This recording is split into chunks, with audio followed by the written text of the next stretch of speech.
Hello everybody, my name's John. Welcome back to World of Tanks on Xbox One.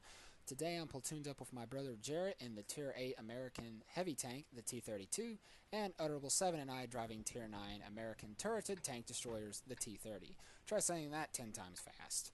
So, what are we to do on this assault mode on Karelia? We're the defending team, and we're in 3 very good American tanks, top tier tanks. Not in this match, but they are among the top tier heavy tanks and tank destroyers. Well, to know what we're going to do, you have to understand the premise behind these American tanks. These American tanks have decent-ish frontal armor that can handle Tier 7 to 8-ish opponents, but what really makes them shine is the front of the turret. These things have armor out the wazoo. There's very few guns in the game that can actually penetrate the frontal turret armor of these tanks. T-32 especially. The T-30 has slightly less armor, if I'm correct, but it's got a more streamlined turret for bounces. But there are weak spots to each turret. Having that said, the only spot really on this map that is very accessible to us early on in the game is this northeastern part of the map on this hill. Now, I like to go here on offense and defensive sides of Karelia, and even on when you're playing Encounter, mainly because you can get an overview of the map, and you can push either flank of this map after taking it. It's a Tier 10 match, so the first tank the AMX 1390 spots is a Waffenträger Alpha E100. Those are very dangerous tanks, especially for me, because if I'm not hull down and he decides to come over with that autoloader, he is going to rip me a new bumhole.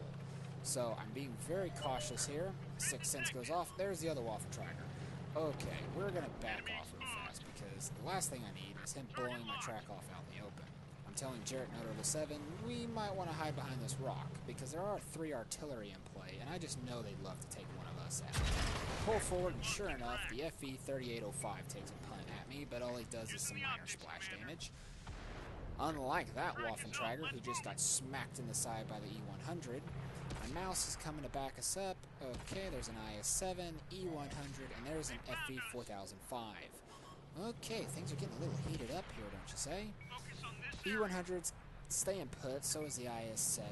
Here comes that Waffenträger Alpha E100. Now, the 155mm gun doesn't have a whole lot of accuracy to its name, but it's accurate enough at medium range, and I secure kill number 1. A little bit of a road jam. The mouse blocks Jarrett as he's backing up. The IS-7 comes up, and oh, there's the Waffenträger. I'm backing up in the cover. He donks his first shot, but instead of taking his aim at Jarrett, he goes after UtterableSeven. He blows his track off and just puts shell after shell in him and kills him. Jarrett's a little slow on the reload and trying to get him. He kills him, but they've taken out Utterable. Okay, fine. Who wants to go next? And here comes the E100.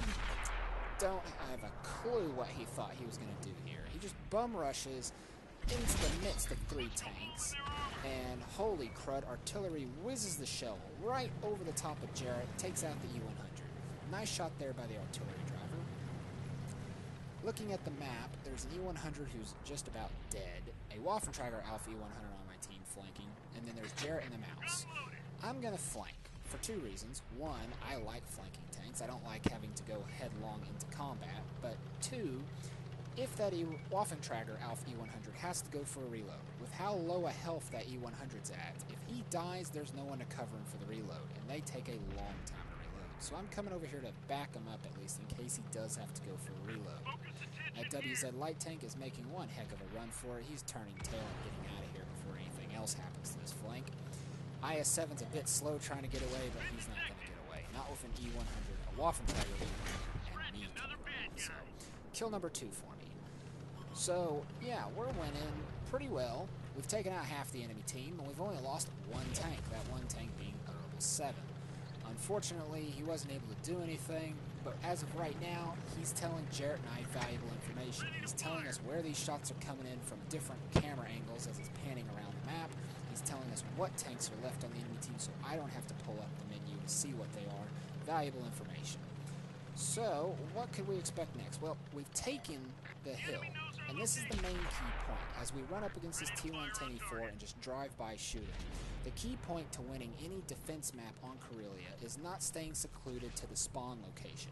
Too many times have I won an offense map because The enemy team just thinks they've got it made. They can camp the spawn and they'll win defense, because all they have to do is defend the camp circle. Wrong.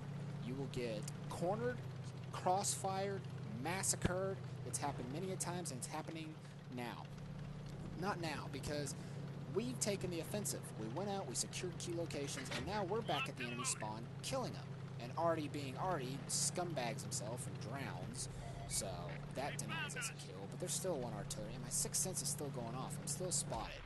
There he is.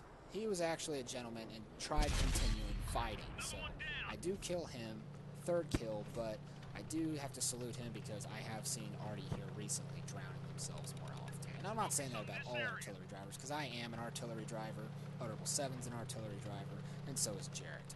We don't do that. The only time we've ever drowned ourselves was on complete accident, and mainly it was due to the fact the enemy pushed us in water. So at this point, there's not very much left of the enemy team, but we only lost 2 tanks. Jarrett's heading up on the hill to do a little bit of sniper work because he is at a little low health, and he's not really wanting to go toe-to-toe with an STA-1 and 2 light tanks. So I'm pushing forward. Come on, what we got? Ah, there's a T-49.